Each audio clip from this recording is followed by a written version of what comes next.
안녕하세요. 저는 영어교육과 김유나입니다. 저는 우선 제 과인 영어교육과 중에서 논문 주제를 영어에 초점 맞출지 교육에 초점을 맞출지 고민하다가 교육에 초점을 맞춰서 에듀케이션을 검색해 보았습니다. 사실 유료 논문을 제외하다 보니 관련 있는 논문이 얼마 없더라고요. 그래서 그나마 제목에 클래스룸이 들어가는 이 논문을 선택해서 읽어보게 되었습니다. 이 논문의 저자들이 세운 가설은 다음과 같았습니다. 온라인에서 어떤 문서를 읽을 때 전통적인 텍스트 도입부를 가진 학생보다 핀을 클릭하여 호출된 풍선에서 정보를 사용한 학생이 더 잘 이해할 수 있을 것이다 라는 가설이었죠. 우리도 대부분이 이렇게 온라인에서 텍스트를 읽을 때 주글로 쫘라락 되어 있는 것보다는 핀을 클릭해서 정보를 얻으면 뭔가 정보 습득이 잘 이루어질 것 같고 교육이 잘 이루어질 것 같다고 느끼잖아요. 그래서 저는 당연히 이 가설이 맞을 거라고 생각을 했습니다. 그렇게 이 논문의 저자들도 실험을 진행하는데요. 우선 사이먼 바비나우라는 웹 디자이너와 함께 Crew Agreement, 즉 승무원 협약이라는 것의 두 가지 디지털 버전을 제작합니다. 하나는 linear, 즉 우리가 앞에서 말했던 전통적인 선형 textual introduction을 가진 버전, 나머지 하나는 non-linear, 핀으로 도움이 되게 작성한 비선형적인 것이죠. 그리고 그 핀은 두 가지를 만드는데 하나는 문서를 설명하는 핀, 다른 하나는 특정 승무원에 대한 설명이 적힌 핀을 만듭니다. 연구자의 의도는 그 핀을 통해서 특정 선원에 대한 모든 언급들을 강조함으로써 그와 관련된 꽤 중요한 질문들을 통해서 문서를 하나의 이야기처럼 유기적으로 여기게 하는 것이었습니다. 그 다음 14명의 학부생을 절반으로 나누어 반은 선형 문서를, 나머지 반은 비선형 문서를 제공하고 2시간 동안 그 인트로덕션과 나머지 본문을 활용해서 혼자서 학습하도록 합니다.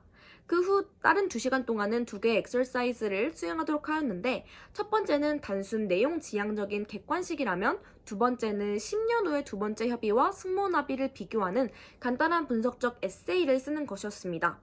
그 다음 학생들에게 답변에 대해 설명하고 문서 작업 중에 발생한 문제를 파악하도록 요청했습니다.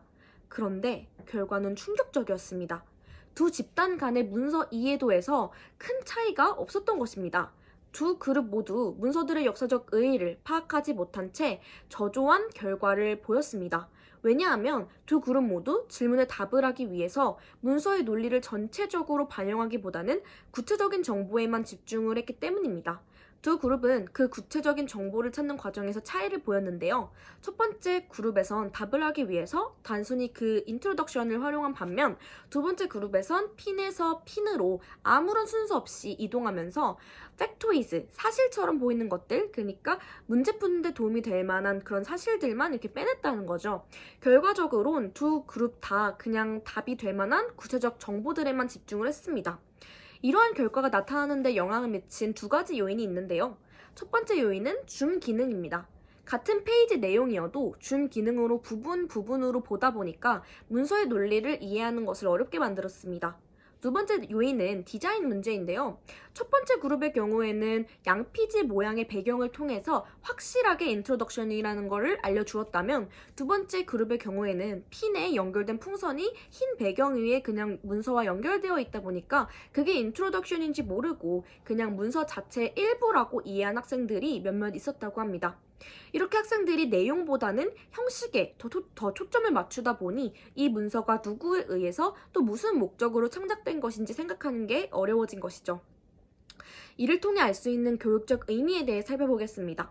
앞서 말했듯이 학생들이 역사적 문서를 통해서 지식을 얻는 데 어려움을 겪고 과거의 심오함을 가늠할 수 없다는 것을 발견하는 저자들은 여러 교육 문학이며 디지털 인문학에서 해결책을 찾아보았지만 딱히 성과가 거의 없었습니다. 그러다가 브라질의 교육학자 파울로 프레이리의 자유의 교육학으로부터 해결책을 발견합니다.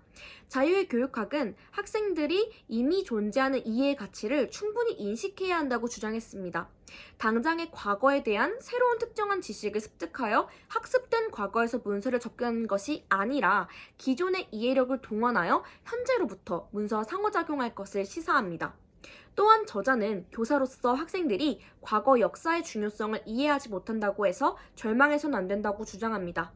그들의 선생님으로서 우리의 기대를 바꿔 학생들의 역사 인식의 부재를 충분히 이해해야 하는 것이죠. 마지막으로 학생들이 말하는 것을 주의 깊게 들어야 합니다. 이를 통해 학생들은 과거와 대화할 수 있을 것입니다. 진짜 마지막으로 이번 과제를 통해 느낀 점에 대해 말하고 마치겠습니다.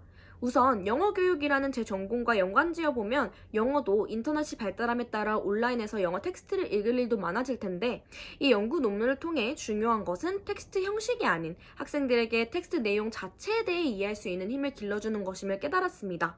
물론 이 연구 논문에서 교육방법론적인 해결책이 제시되지는 않았으나 디지털 인문학이라는 학문 내에서 교사로서의 교육 방향에 대해서는 조금이나마 제시해주고 있다고 생각됩니다.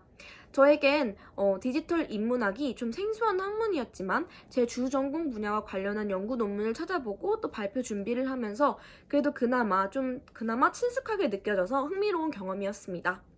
그럼 이상으로 발표를 마치겠습니다. 감사합니다.